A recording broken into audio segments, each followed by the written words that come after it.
Sebelum memulai video, yuk like, komen, dan subscribe ya. Dan nyalakan lonceng notifikasi supaya tidak ketinggalan video dari Permata Belajar.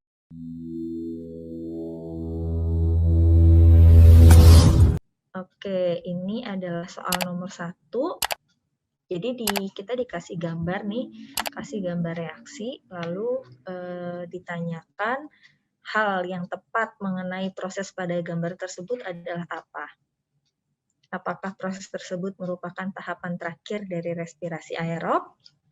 Apakah proses tersebut terjadi di membran dalam atau krista mitokondria? Lalu, apakah reaksi tersebut merupakan salah satu tahapan pada fermentasi? Atau yang D, tahapan yang menghubungkan antara glikolisis dengan siklus Krebs? Dan apakah yang E, tahapan tersebut terjadi setelah siklus Krebs?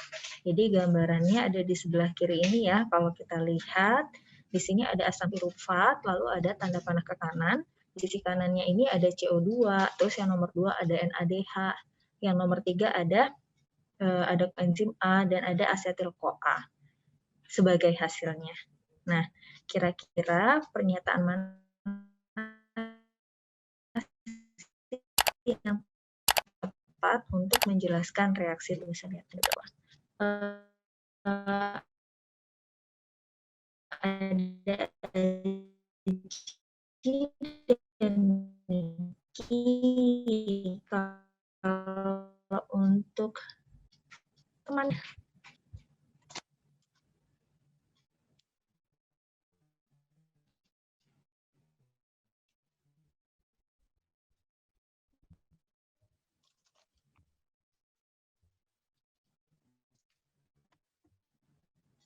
Aji masih, nanti silahkan bergabung lagi ya. Saya mulai untuk pembahasan soal yang nomor 1 ini. Jadi kalau kita lihat dari gambar yang ada di sebelah kiri, yang dikasih di sebelah kiri ini ya teman-teman, bahwa di sini asam pirufat ini mengalami suatu reaksi sehingga kemudian hasil akhir dari reaksi ini atau dari tahapan metabolisme ini adalah NADH, CO2, dan asetil-CoA. Nah, yang ditanyakan proses yang ada di sini, yang ada di gambar ini, menggambarkan proses yang mana, itu dulu ya. Proses yang mana? Nah, seperti kita tahu, kalau respirasi aerob itu terdiri dari 4 tahap ya. Ada glikolisis, ada dekarboksilasi oksidatif, lalu ada siklus Krebs, dan yang terakhir ada transfer elektron.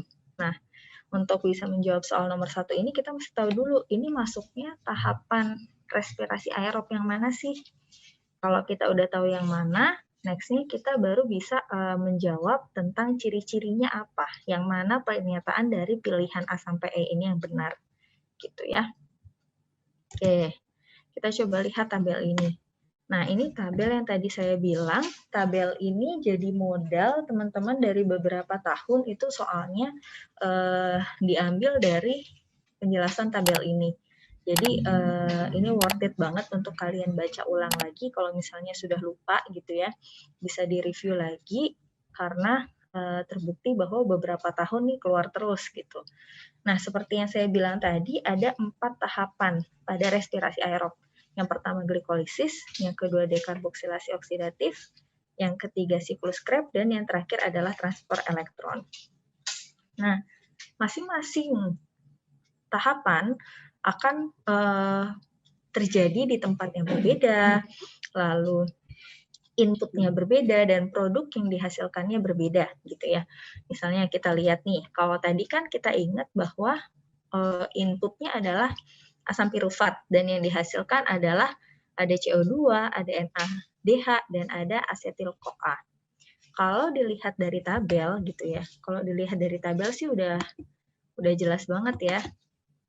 Kalau dilihat dari tabel udah jelas banget nih bahwa itu menggambarkan proses dekarboksilasi oksidatif. Di mana di proses ini memang inputnya adalah molekul asam pirufat dan produk yang dihasilkan ada asetil-CoA, CO2, dan NADH. Nah, pertanyaan selanjutnya, apa aja nih ciri-ciri dari dekarboksilasi oksidatif? Coba kita match dengan pilihan yang ada gitu ya. Yang pertama, proses tersebut merupakan tahapan terakhir dari respirasi aerob. Kalau kita urutin, pertama glikolisis, kedua dekarboksilasi oksidatif, ketiga siklus Krebs, keempat transfer elektron. Ya, berarti bisa dibilang bahwa pernyataan yang A ini salah ya. Ini salah. Lalu yang B, proses tersebut terjadi di membran dalam atau kristal mitokondria. Kita lihat dekarboksilasi oksidatif itu terjadinya di matriks mitokondria, bukan di krista. Ya, kalau krista itu adalah tempat terjadinya transport elektron. Gitu. Oke. Jadi kita ini salah juga ya, bahwa dekarboksilasi oksidatif tadi terjadinya bukan di krista ya, bukan di krista mitokondria, melainkan di matriks mitokondria. Tuh. Lalu kalau yang C merupakan salah satu tahapan pada fermentasi. Nah, ini juga salah ya, bahwa dekarboksilasi oksidatif itu masuknya ke respirasi aerob. Ya, kalau fermentasi itu kan masuknya ke respirasi anaerob ya. Jadi ini salah. Lalu yang D, tahapan yang menghubungkan antara glikolisis dengan siklus Krebs. Nah, kita ingat lagi urutannya. Yang pertama adalah glikolisis, ya. Yang kedua dekarboksilasi oksidatif. Yang ketiga adalah siklus Krebs. Nah, si dekarboksilasi oksidatif ini ada di tengah-tengah ya, antara glikolisis dengan siklus Krebs. Maka pernyataan D ini benar. Dekarboksilasi oksidatif adalah tahapan yang menghubungkan antara glikolisis dengan siklus Krebs. Jadi jawabannya yang D nih, teman-teman. Gitu ya. Oke, kita next. Terima kasih sudah menonton video ini. Untuk pembelajaran lebih lengkapnya, di aplikasi Permata Belajar ya. Download sekarang di Google Play Store dan App Store. Dan jangan lupa like, komen, dan subscribe ke Permata Belajar. Sampai jumpa.